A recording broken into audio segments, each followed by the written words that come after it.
Hi, this is Mike Sweeney from Saber with another story from Living on the Edge, this one the edge of adventure. I haven't done one of these in a while, but it felt like it was time. I'm 6 weeks into my first time without a quote real job, and I'm feeling super unsettled.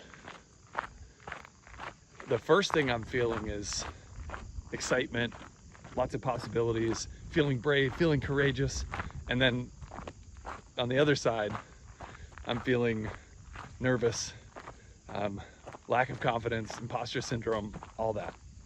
And sometimes I feel like courage and stupidity are two sides of the same coin. So I don't know which one I'm looking at. But as I'm on the edge of adventure, I'm getting used to having these moments where I'm in the woods like this one with clients, and things are really starting to happen. It's like the expansiveness of the outdoors is opening up deeper channels for resonance. And so the equation I'm working with is outdoors plus coaching plus community equals transformation.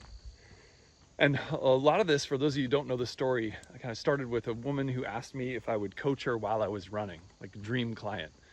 And then I happened to put my logo on a t-shirt for a 5K, and somebody called me and I was like, oh, how'd you hear about me? He said, oh, on the 5K, I saw you on the back of the t-shirt, which I never do marketing like that.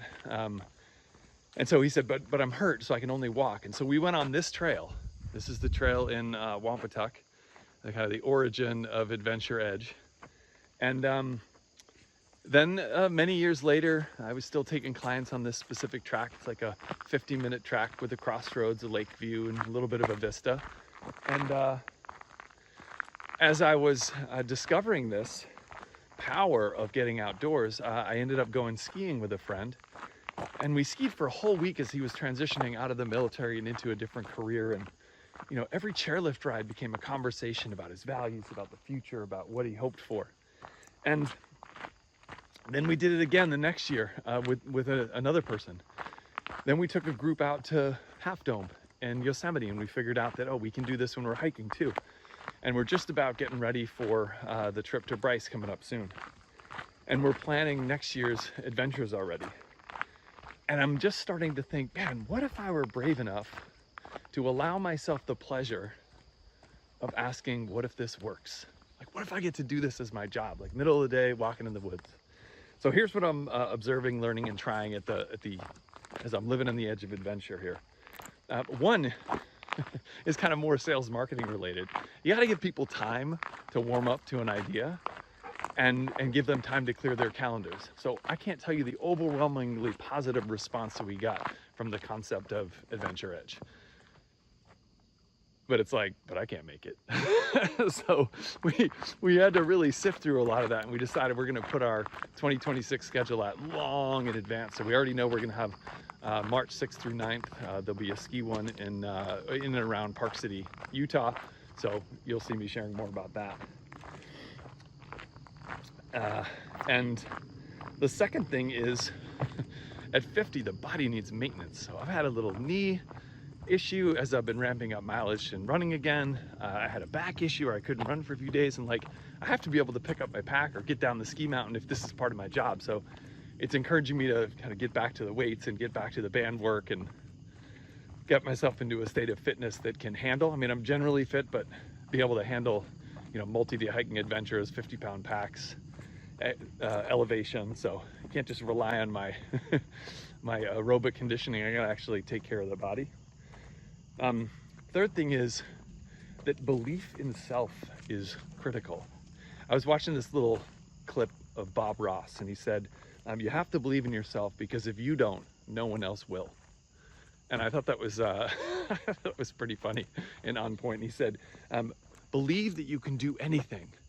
And if anyone argues with you, you tell them Bob sent you. So I'm like harnessing Bob Ross.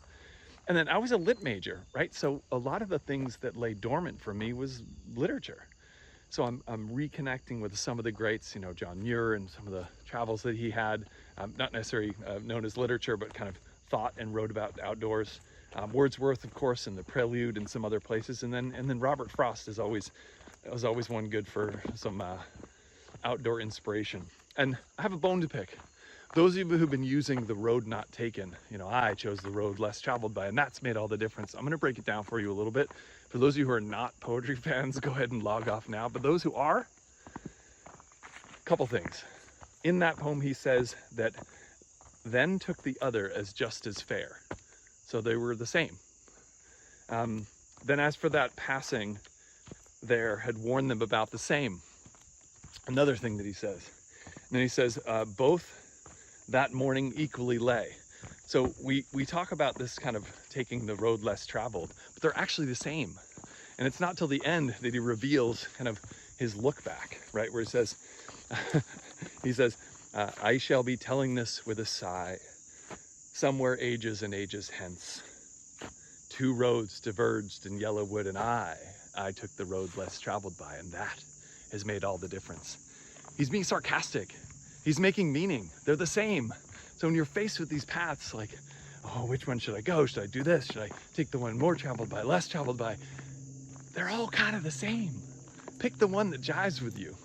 Pick the one that you feel called to. And in the end, you're gonna make up whatever story you think you're gonna make up. So I'm gonna choose the adventurous one, but maybe they're not all that different. I hope you have a good one.